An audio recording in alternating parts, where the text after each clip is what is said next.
Guys, what's going on? Welcome back to another Saturday Live. I know it's not Saturday right now, and it should be Saturday when you watch this video, but you know me. Hey ho, what's going on? It's Dan here, and I have a fantastic guest, and they have been a friend of mine for quite some time. I think probably since they started on social media, right? And this is Purple Ella. You probably may have seen some of their videos, or if you're hiding under a rock somewhere, you probably have never seen their videos. But great videos. A lot of packed content. I want to talk all about their journey and everything to do with them. So, Ella, would you like to take it away and tell us a little bit about you and who you are? Yeah, hi. Thank you for inviting me, Dan. Yeah, so I'm Ella, known commonly everywhere on the internet as Purple Ella, and I received a late diagnosis of autism after the diagnosis of my child, one of those people, and then was diagnosed with ADHD about 2 years ago. So, multiply neurodivergent. I actually received a dyspraxia diagnosis in childhood as well, so I've always been in the neurodivergent camp. And I have a background as a performer, so it kind of made sense to me to combine the skills that I had with my complete and passionate interest in autism and then ADHD, and kind of put the two together and start making videos, mostly because I guess I like to think of myself as one of the oldest people talking about autism on the internet. And I feel like that demographic of people that were diagnosed, really late 30s, 40s, 50s, needed someone who'd been through the things that they've been through. And so I decided to do it and make that be me. And it's been a lot of fun. Amazing. And it's super important. I think that type of, I was diagnosed at 26, which is still relatively young when you consider it to people in their 30s and 40s, right? And so, I have a demographic for those people who listen to my content, but in terms of your kind of niche or demographic, that is still such a voice that needs to be heard. I hear so many stories that are so similar to yours, and I just think, oh my goodness, and so it's great that you can share that kind of journey and that and the stories and the stuff you've been through, because there's so much value to add to people, right? And that's really, really good. So, your main platform, what are your main platforms? My main platforms at this point are YouTube and TikTok. YouTube kind of deliberately, and I think we actually met in, I'm going to say 2016. I remember that what actually happened was that I put out a tweet being like, I want to do YouTube, but it's too scary and I can't do it. And you very kindly came back to me and set up a Zoom session and basically helped me have the confidence to go ahead and do it. So thanks for that. You're welcome. And then I went on TikTok for kind of a laugh, really. I just thought, pandemic like everyone else. And that's kind of grown, and I'm really enjoying that as well. But I also put a reasonable amount of content out onto Instagram. I think I see most of your content on Instagram. Every now and then I see YouTube stuff pop up, but I think Instagram's kind of like, I don't know what it is. Something like I feel like you fit really well with Instagram and TikTok. I don't know what it is. Maybe it's the type of content, because it's quite diverse across those two platforms, which is really, really good. We actually met in real life as well. We've done quite a few things, haven't we, together now? But we were talking in the autism show, I think it was 2017. I came up to Manchester to speak. That was the one, yeah, Manchester. Yeah, I'm actually there this weekend. Are you talking in the Manchester one this week? No, I managed to completely mess that up. I was invited to speak at the autism show, got the dates wrong, thought I was going to be away. I'm actually not going to be away, but obviously everything's sorted now. So no, not this year. But I hope it goes really well for you. Oh yeah, well, it's first one back since the pandemic, so I'm very excited about that. But yeah, it gets a bit crazy when I do the autism shows, because we get so many people who want to kind of like take selfies and talk and stuff, and that kind of it takes up a lot of, like, especially when we did Birmingham the last time. I think it was 2019, and it was just this, like, I don't know, maybe 100, 200 people just like queued up, and it was like, oh my goodness, and the National Autistic Society had to kind of come in and help organize it. It was just a bit crazy, it was chaos, and I was in burnout for about a week afterwards. It was just nuts. So we've kind of got a plan for this one. So hopefully, fingers crossed, it's going to be a bit more smoother. Yeah, but yeah, it was really fun actually when I met you, and I was like, oh yeah, and I always remember, purple hair. Yeah, it was like purple, and it was really cool because we did that session on Zoom. It might have been Skype back in the day. It might even have been Skype, yeah. I remember it was, you had like really no kind of prior motivation to help out this random stranger on the internet. So that's always kind of stayed with me, that you put in the time to help me with that. Yeah, you know what it was? I think, because I started on YouTube in 2013 and I had no idea what I was doing, and I wish somebody had told me. And so when I see people who got the get up and go and say, like, I want to do something, I just need a bit of, I'm like, look, I'll help you. You know what I mean? Like, why wouldn't I? You know what I mean? Like, if we're all trying to get along at the end of the day, goodness me, it's not a competition. No. It's a community, and so it's kind of like, how do I help as many people? You know, and that's why, you know, I love doing that. So yeah, you're more than welcome. We can always have a refresher if you ever want to catch up again. Like, so much more stuff to talk about. But anyway, I think I'm kind of set. I'm kind of happy sitting on YouTube. Yeah. But yeah, I definitely feel like I ran with the advice that you gave me, and it was perfect.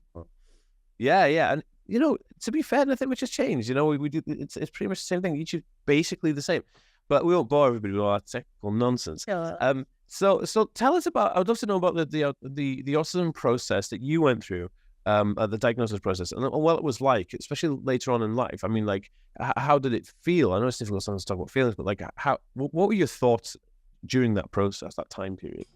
I guess, I mean, it's kind of wild when you think that I, you know, went to university, got married, had 3 children, and started a career completely unaware that I was autistic.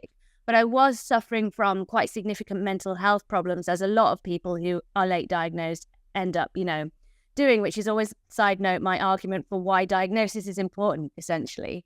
And every time I'd seen a psychiatrist, they'd genuinely been quite puzzled by me. Because, as you know, I'm quite an upbeat person, but I was telling them that I was struggling, and it just kind of didn't make sense to them, the things that I was describing. And then I had children, and my eldest child was displaying some real kind of stereotypical traits, I guess, of autism, you know, lining things up, spinning wheels, echolalia, stimming. So she was diagnosed. And even then, I didn't really think anything of it, because we do have older autistic members in our family. So I just sort of thought, oh, well, you know, it's kind of comes through from granddad, essentially. Yeah. He was an engineer, shockingly. And and then literally one day I was kind of driving her somewhere, and I'd planned on parking in a particular spot. And when I got there, the whole of that parking area had been turned to residents-only parking.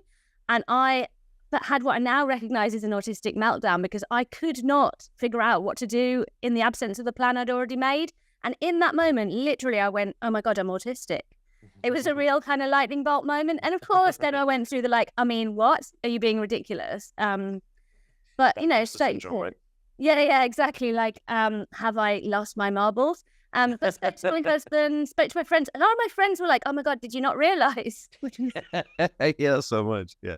Yeah. But then, yeah, I think I was really, really lucky. I went from kind of that realization to accessing an assessment and a diagnosis within 3 months, which is, you know, on the NHS, completely miraculous at this point. Yeah, right? That really is miraculous. Yeah. So I was lucky. So I didn't have that period of time where I was kind of self-diagnosed, I guess, if you like, which is why I really try to support the self-diagnosed community, because I feel like that would have been really, really hard. Yeah. And the guy that assessed me basically was like, well, this is not going to be a hard one, is it? And, you know, read into that what you will. And then, as I'm sure you know, Dan, then there's quite a long period of time, isn't there, of processing that? Yeah. There is a long process. And also, I feel like there was it's not just the processing, it's the processing and updating people. You know what I mean? Yeah. And I feel like, and it sounds a bit weird updating people, but, you know, say to your parents or say to kind of like your family members or whatever, like, so this is, I've been to see it, and kind of like, and then they kind of go, you know, it's kind of like one of those things. One of the things they found most interesting with my personal diagnosis, and I'd love to know if you had this kind of experience, is that I told some people, like, I'm not going to treat you any differently. And they have this kind of weird attitude, like they know best for you. And it's like, yeah, but you're not listening to the point here, you know? And I found it quite, almost kind of like they dismissed it, you know. They said, oh, you're just you, and you just, and that's it. I'm not treating you any differently. You know, don't come at me with these labels. And I was like, oh, okay. And it was just that was a bit of a backhand slap, really. Did you come across anybody like that? Yeah, definitely. I mean, I'd already encountered that with having been given kind of mental health diagnoses of like, oh, you don't need a label, blah, blah, blah, blah, blah. But my take on it, having given it quite a lot of thought, is that people are kind of trying to reassure you that you're okay and that they accept you in a bit of a backhanded way of like, oh, yeah, but you're fine and you're just the same as everyone else, when they don't realise that what they're actually doing is invalidating the challenges that you've had. Yes. That's a perfect way to say it. I've had that, and it's nobody speaks about that. But so thank you so much, Ella, for saying that. That is that's exactly what it is. They're qualifying what you're saying, but they're also taking away the not the power, but the accreditation that you've just given, right? They qualify and take it away. They say, yes, I understand, but you're fine. You're okay. You're doing well, aren't you? It's like, what are you talking about? Like, it's not for you to assess, really, is it? I think it says more about what their view of what autism is than it does about you, because they obviously see autism as being a negative label. Yeah. So they don't want to. It's like the equivalent of saying, "Oh yeah, but you don't really smell. You smell fine, right?" Yeah. But we know that that's not the case, and that autism is, a positive label for people like us. Yeah, definitely. But I think a lot of that kind of does stem from maybe when they think about autism, they've probably seen quite, kids with severe difficulties or severe needs, or they'll have a mixed complex, maybe they'll have global learning disorder with like a physical disability and autism. So it's kind of like, they don't see it from where we're coming from. And then when we say about it, then they're just like, oh, well, that's not what I did. It's kind of a bit like, well, it's not for you to decide, really. And I always say that to people when they kind of go like, oh, I wouldn't know. You know what I mean? I wouldn't know. I'm like, what are you talking about? Like, are you a clinical psychiatrist? Are you a doctor? No. So shut up. Like, move along. You know what I mean? It's like, and I'm quite blunt with things like that. I don't really care, to be honest with you. It's because it's kind of like you either understand what I'm saying or move on. You know what I mean? And that's kind of it, really. Yeah, absolutely. I agree. But I think there's like a wider picture there, isn't there? And picking up on something you said earlier of people wanting to tell us what we need, I think there's a wider picture there of wider society, businesses, hospitals, wherever it is that we go, kind of going, oh, autism is this, and therefore autistic people need this, without recognizing. And I think that the absolutely best autism training we can give the world is like, autism is this, but learn about the person you're talking to. Yeah, Don't make assumptions. 100%. It's the speak to them directly and see what they need. That's really how you'll get the best out. Joe, it was funny. I was doing I think I did a presentation. I was doing a consultation with somebody, and they asked, what's the best way I can support this employee in the city? I said, well, just ask them. It doesn't take a genius to figure this out. But people have, like you said, they have this kind of this notion that they think that there's going to be a simpler solution to just blanket everybody the same and say, oh, this is what they need. I'll just do that. But there's more individual kind of like issues that you'll need to address. So moving on slightly, you're married, and your husband are they neurodiverse or? No, I'm married to a neurotypical person, which is good in that he's really great at making phone calls for me and that kind of stuff. But it does come with its own set of challenges because if you look at Dr. Damien Milton's theory and the double empathy problem, obviously in a marriage with someone who is neurotypical, we come across that, that communication problem and that difference in processing, and that can be challenging. But it's great. We've been married for, I think it'll be 21 years next month. Wow, congratulations. Thanks. Oh, what a fantastic time. So how did the diagnosis impact your marriage or your relationship? Did it at all, or was it kind of like it's awesome, we understand it now? Was that kind of like was there a transitional period where they had to kind of like, your husband had to really understand what was going on? Because when I was diagnosed, I actually didn't know anything about autism, which was really funny because I literally knew nothing about it. And I was like, I was thrust upon this thing. I'm like, there's always panic attacks. And then to my partner, it was kind of like, oh, what does that mean? You know what I mean? So we had an interesting time. What was it like for you? Yeah. So, just to be switching the ball. So you were with your current partner before you were diagnosed. Okay. So you went through kind of a similar thing. Yeah. I guess. Well, I mean, I would say I'm not sure we'd still be married if I hadn't been diagnosed. It's definitely been that kind of significant because, you keep hitting those same communication barriers without really realizing you're hitting them because you're both misunderstanding each other, but not necessarily recognizing you're misunderstanding each other. So just rowing, essentially. Yeah. Once we were diagnosed, he was able to learn about autism. He went to a few autism support group things for like partners of autistic people, and didn't really kind of find that very helpful because he was like, I don't really want to go and moan about you once a week in a room with a bunch of other people. So that was reassuring that, he obviously enjoys being with me. But yeah, I mean, it's been a very long learning process. I've had my diagnosis now for 7 years maybe, and we're still learning about how that works between us. But with that learning and with that like energy comes like a really great deep understanding and love for each other. That's, you know, that's amazing. And he always says, my husband's someone who gets bored really, really easily.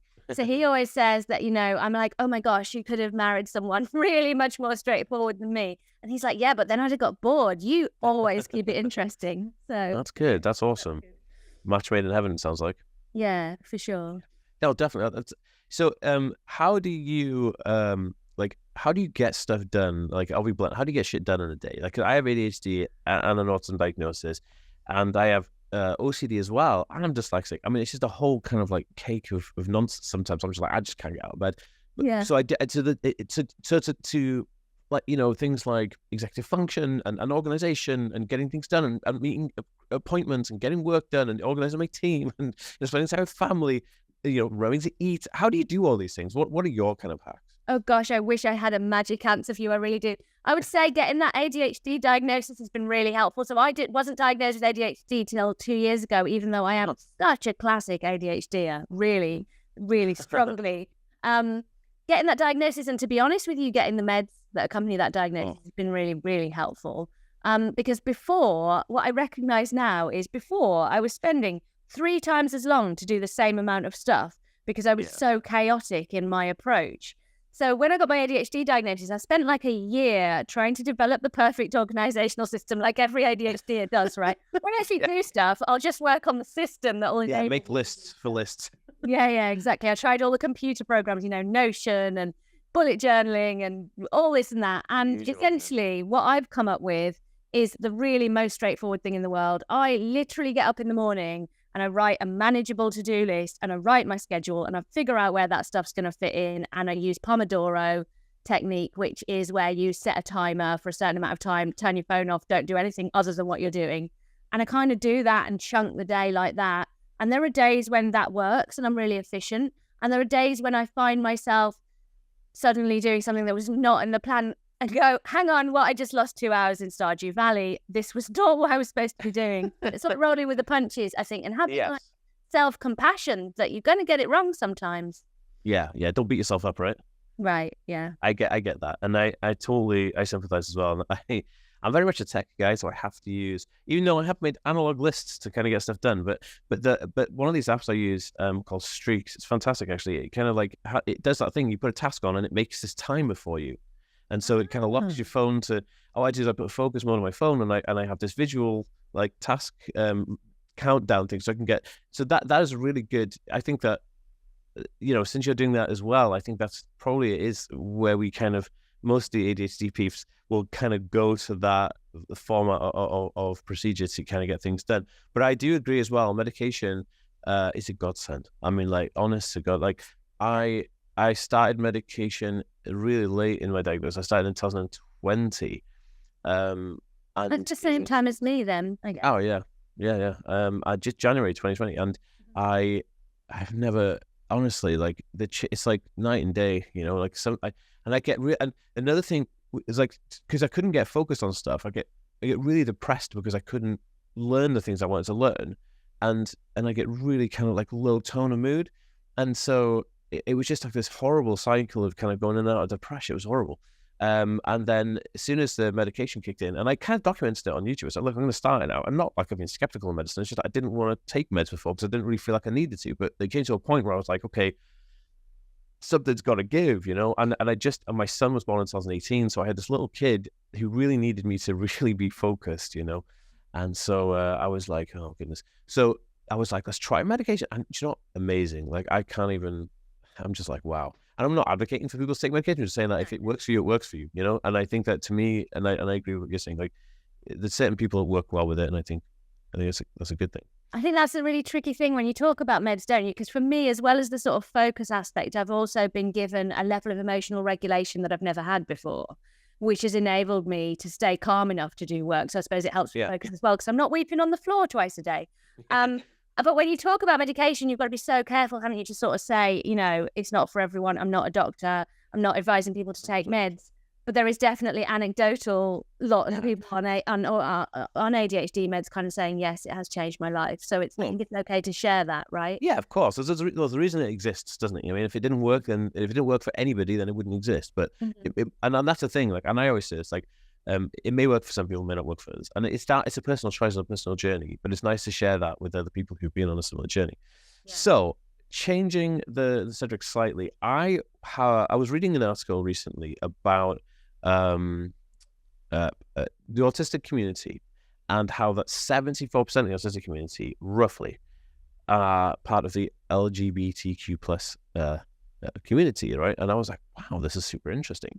Now, I came across some of your videos. I think it was one of your videos. I think I commented on it. I was like, wow, this is awesome. You said that you had come up as being non-binary. And I was like, wow, this is so empowering. This is so cool. And I commented, I think, on that, saying, this is awesome. This is great stuff. And so I was really intrigued and wanted to kind of talk to you a little bit about that and talk about, how has coming out as non-binary or finding that identity for you, how have you found that, publicly, and how do you feel about it within the autism community? Have you found that there's a lot of this type of crossover in the autism community? Yeah, well, I mean, it's been a real journey. I would say actually my journey to discovering my gender identity has been more intense and overwhelming than discovering I was neurodivergent, to be honest.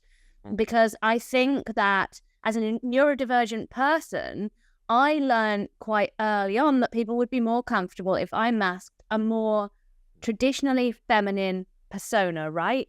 And so I think even in my early days on YouTube, I was very much trying to be, I suppose, the girl next door, if you like, quite a wholesome girl. Because I felt like that's what people wanted from me. And I felt like and then when I started to realize I was non-binary, I basically realized I was non-binary because my eldest child came out as trans. She is trans.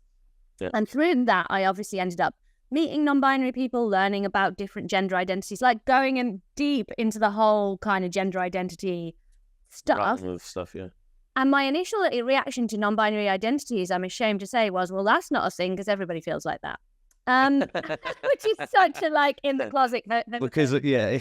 Right. And over a couple of years, I explored that more just inside my head, and kind of realized that, yes, the person who wore a suit to university balls would not wear anything feminine until the age of 25 and basically hated the feminization of my body was probably non-binary. But even when I realized that, I didn't make it public for another couple of years. So I've known for a long time, but I felt more scared to put that out on the internet than I did talking really openly about autism, ADHD and mental health struggles because there is so much backlash. So yes, I made a video about autism and gender identity because that was the next logical step, in which I came out as non-binary. And I learned from that video that, yes, it does appear that there are a larger number of people who are autistic or neurodivergent in some way and don't have a traditional, don't identify with their sex assigned at birth. But we have no idea why at this point, essentially. There has not been the research done. So it's kind of my theory, which is based entirely not on science, is that we tend to conform less generally to social constructs, and gender is a social construct. So it makes sense on that level that autistic people would be a little bit as confused by gender as a social construct as we are by the notion of saying, hi, how are you? I'm fine, thank you. Yeah, so, but I did get a lot of backlash. I would say I've had a lot more hate from the internet on account of talking about my gender identity than I have on account of talking about my autism. Holy smokes. Have you found that it's people from the autism community or people outside of that are giving you the hate? I mean, I don't really delve too far into who it is when I get the nasty comments. I just kind of go, oh, gosh, okay. And initially, so I think it's probably both, because I always say it is possible to be both autistic and a dick. Sorry, can I say this? Yeah, of course you can. You say that. Yeah, no, it's fine, it's fine. Yeah, I love it. So, it doesn't mean that because you're autistic, you're going to not judge another minority group, right? Especially one that you don't understand. So I would say it's probably like in the real world, it's probably both. But the general kind of, I think it's a similar kind of hate to the hate associated with autism. So I suppose you get in the double way, which is you trying to be special. or trying to be, you want attention, you're doing this for attention, and you're doing it to be special. And that's really, really hard when you're talking about something that essentially I had an eating disorder because of my non-binary identity. So, it wasn't like this will be fun. It was, I have to do this to feel comfortable in my own skin, Yeah. It's so interesting because like up until like a few years ago, we really didn't know about kind of like gender identities and what could be possible. So it must have been so difficult for a lot of people who were like, what's going on here? And feeling quite ostracized from society because they didn't know how to envision themselves on a social kind of level, which is how you come, how do you identify? I mean, like you're a punk rock scene or a skater scene, you jocks or sports people or the freaks in school, all this kind of stuff. And then you have these outside of kind of like childhood and school, you have a bigger issue. Where am I in the world? Who am I as a fronted human being? Because we're all inherently human. I mean, that's just the basic notion of being alive. But where do you identify? I think like that is seriously super interesting, and it just absolutely fascinates the heck out of me. So here's a question: how did your husband respond to that? Because it's like another thing. What is the autism and it's a non-binary thing? He's like, oh my goodness, what else is next? Yeah, that's basically Well, before I kind of came out to my husband and the internet on the same day. Sure. Because being an ADHD, I was like, well, right. What's the best time? When's the best time? Right now. Yeah, but I was really, really nervous about approaching that conversation because, like you've just said, it was just like, oh my gosh, could this get any weirder for him?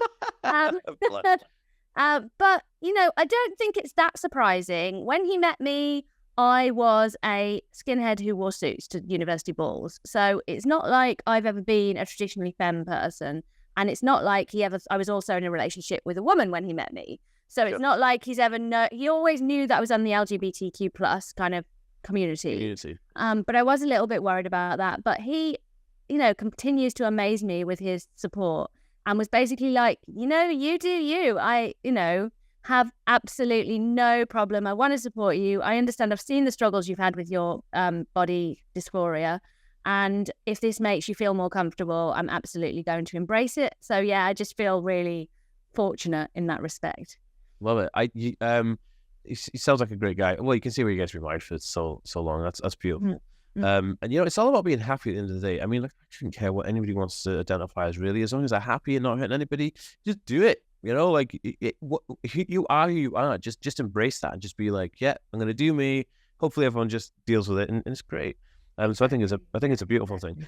So I got a question, and this I have no idea. So I get the pronouns for like, sometimes people want to be he, she, they, or just they, them, and whatever. And I get all that, so I can get it. I say, when I meet a lot of people, I say, I'm like, hey, worry pronouns, because I can tell, you can, in your presence of people who are non-binary, whatever, you can typically tell. And so I'm just like, just want to get your pronouns right. And people find that it's really nice to actually just say that, because rather than just kind of start offending somebody from day dot when you don't even want to or try to, it's nice. But one of the things I don't understand is, where does the term, because you did a video, I think I saw it yesterday. It was about you saying like, because I'm non-binary, I don't have to dress like a 12-year-old boy. I laughed so much. It was so great. It was a great video. Anybody who hasn't seen it, go check out Ella's Instagram page. It's absolutely great. But yeah, I do love watching your videos. And so I have a question. How do your children respond to you? Is it mother, mum, parents? And how does your husband respond? Wife? Life partner? How does this work? How do those ones work? Yeah, that's a really interesting question, and one I definitely had to figure out for myself. So with my kids, I have continued to be called mom because not through personal choice, I guess, but because I came out when my kids were 15, 13, and 10, and they had known me and called me mom their entire lives, and it felt too much at that time to ask them to change that. But moving forwards, when they're older, maybe I'm going to ask them, and I have come up with a word. I was thinking that it might be nice for them to call me Wren, like parent. Oh, nice. As a bird. I thought that was quite cute. That's cool. They might be up for that. I mean, obviously, my trans daughter is a massive advocate for me and will probably adopt that straight away. With my husband, it's been a little bit trickier, and this is quite an interesting question in that respect. So we went to a thing, and he introduced me as his wife. And I said, I really, really don't like that. Would you mind introducing me as your partner? Which he started to do. But then he came to me a little bit later and was like, when I introduce you as my partner and you're not there, I'm a little bit concerned that people think I'm gay, which I thought was really interesting because it was like, well, why would that be a problem? Firstly, is there some internalized homophobia going on there? My husband is 11 years older than me. So, like at the time that he was a young man growing up, homophobia was rife, and he's not homophobic openly, but we do internalize some of those things, don't we? Yeah, it's within that kind of time period of people, isn't it? Like, it's not inherently homophobic. It's just that it was the society that they were around at the time, wasn't it? Exactly. So because I'm all about, if you've ever watched any of my content, you'll know I'm all about finding a way to make things work in which everyone feels comfortable. I suggested that he call me partner when I'm there or when I can hear him. And if it made him feel more comfortable to tell people he was going home to his wife, when I'm not there and I'm not even going to hear it, that was fine, because what difference does it make to me, right? Yeah, exactly. Right. Yeah, you're not even going to know how you feel. Unless he comes back and says, right, here's a report. There's like 4 people. And no, I totally get that. That's super interesting, because I was really confused by it, because I was like, oh, wow, what would be the name? Do you say that like I'm a mother to 3 kids? No, I would say I'm a parent. So I would never use female gendered pronouns to talk about myself. But as I said, my kids still use mom, but I would say I'm a parent to 3 children. But I have to say, even for me, it has taken some adjustment to not absentmindedly. I use those, I accidentally misgender myself, hear it, feel uncomfortable, and have to correct myself, which is why I do understand that it's, tricky for everyone else to get it right as well sometimes. That's super interesting. Like, I feel it's just so fascinating, like, because I'm just a cis white male, right? And so, and I'm comfortable people call me dude, they, them, him, whatever. I don't really care. Even if people call me a she, I wouldn't care. Like, it makes no difference to me, right? Sure. And so I'm not offended, like, because I used to have like super long hair, and so if somebody would refer to me, as female, if they kind of just like, just mistaking me for having long hair, like stereotypically female, and call me she, I'd be like, that's okay. We all make mistakes. But I feel like a lot of people who are like non-binary or whatever, they would get super offended the other way around. You know what I mean? And I find that's a really interesting. I like, why is it such an issue if somebody calls you she or her?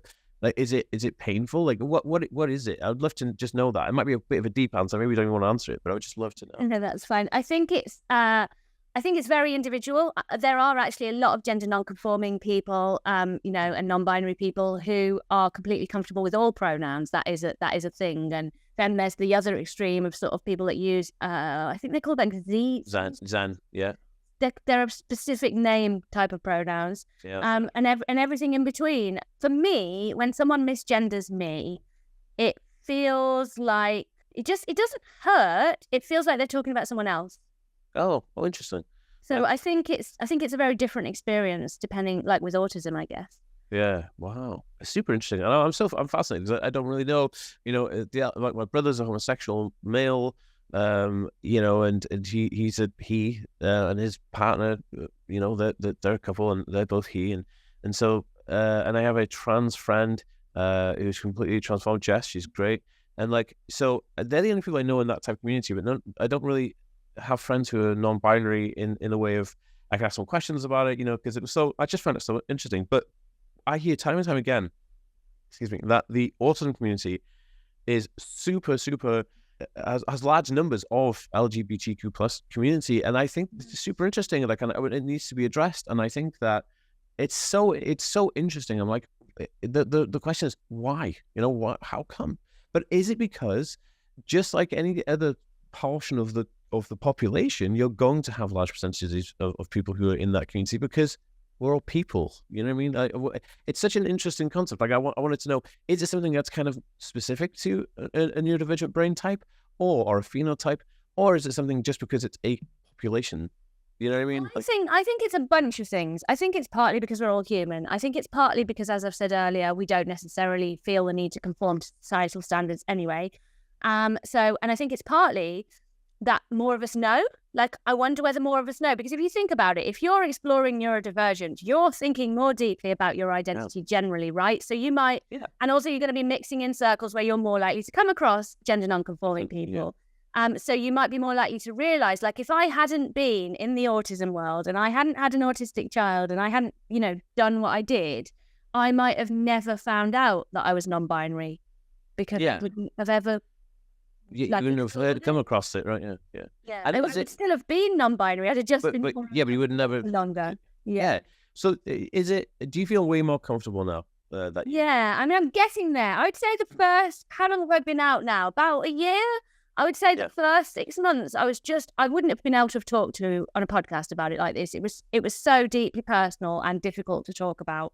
And then in the last few months, I've really explored what that means for me in terms of that, you know, I've started making some physical changes that have made me feel more comfortable, and I've started being more confident asking for people to use my pronouns and less apologetic about it. And so I feel like I am getting there, but I'm not there yet. But thanks to the work of some amazing, you know, gender non-conforming influencers, like off the top of my head, there's an amazing woman on TikTok called Dylan, who is charting her transition in like first day of being a girl, second day of being a girl. And she is awesome. So people like her who are just unapologetically who they are inspire me that I can do the same thing. And that's been a really helpful self-confidence, right? And self-belief. And I think that's a beautiful thing. And we all need that. And I think it's nice to hear stories like yours. And thank you so much for sharing it, because I think it will allow other people who are on a similar journey or a similar path or a similar kind of like, you know, maybe they lack confidence and needed to hear your story. I think that's brilliant as well. So no hate in the comments, please. But we get them. But, you know, love is love at the end of the day, and that's it. So, yeah, it's Pride Month, so happy Pride Month. And hopefully this episode will be out this Saturday, I think. Oh, no, week Saturday. So we'll be out on the 18th. So we're out on the 18th. So, Ella, before we disappear, is there anything you'd like to share with my audience? Maybe a line or a quote, or where they can find you online? Yeah, you can find me on YouTube as Purple Ella, on TikTok and Instagram as Purple Ella and Coco, or throw a carrier pigeon into the ether with a message and maybe it'll reach me. I'm going to try that and see what happens. Thank you so much. You know, it's an absolute pleasure catching up. Just interesting, fascinating, brilliant as always. And I wish you the best of luck in life. You're definitely one of the most interesting people I know. And just really brave. So thank you so much for sharing everything. Thank you for having me. You're welcome.